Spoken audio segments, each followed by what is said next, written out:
Hello friends, so today we are using our freshly baked scrapbooking stamp and thin cut as you see here. We're going to be using the icing applicator. So I went through and I used our close to my heart die cutting machine and I cut that 10 times. You can actually, fun fact with our machine, you can actually take 2 pieces of white daisy, put one of our thin cuts on top of it, and cut 2 pieces at one time. So you don't have to go through it 1,000 times. Makes it a lot easier. So that's what I'm doing here. We cut 10 of them, and then you will see what we do next. Just another fun fact about our die cutting machine. Once you open its arms and everything too, it really does suction to the table. So now I have all 10 of our icing things here, and as you're gonna see, we're gonna just make a few modifications here with our micro tip scissors. We get asked this question a lot if we really like our scissors. I have to say they are the only scissors that I use because they are so precise with cutting. And if you do a lot of cutting, they are absolutely amazing. They are really sharp though, so just be aware. And as you see here, we took our dark red blend marker. I took the medium side and look what we made. A bowling pin, woohoo! And with those other 10, we made the rest of the pins. So how cute is that? You have a full bowling set. So that was my idea. So now we took another one of the icing applicators, took our scissors, and we're modifying it once again.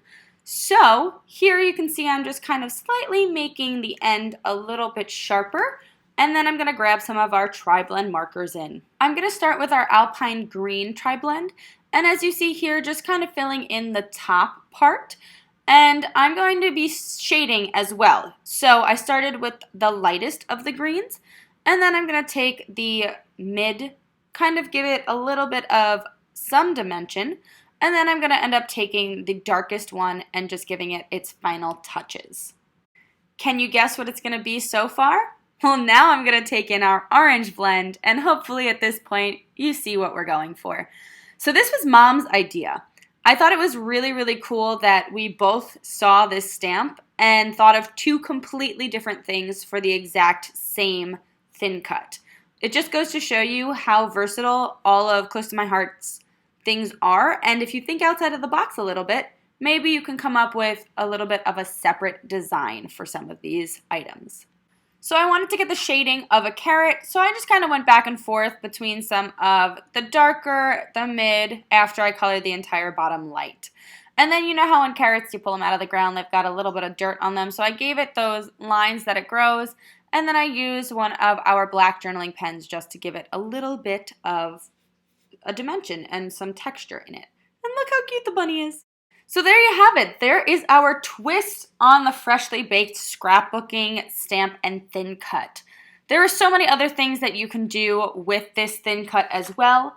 One of the other things that we kind of thought about that went along with this and kind of stuck with the holiday theme was you can actually take the Christmas tree as well in this set, turn it around, flip it around, use the thin cut, and make it into a dreidel. So there are so many different things in this set particularly that you can use these things for. Another option as well is to take the cookie tray that you see here, which is a thin cut. The brown indicates thin cuts and the black indicates the stamps that coordinate with it. You can take that and make a net for soccer, or you can use it on a lacrosse stick and make an actual physical net that kind of pops off of a page. So there's so many different things that these thin cuts can be used for if you just think outside the box.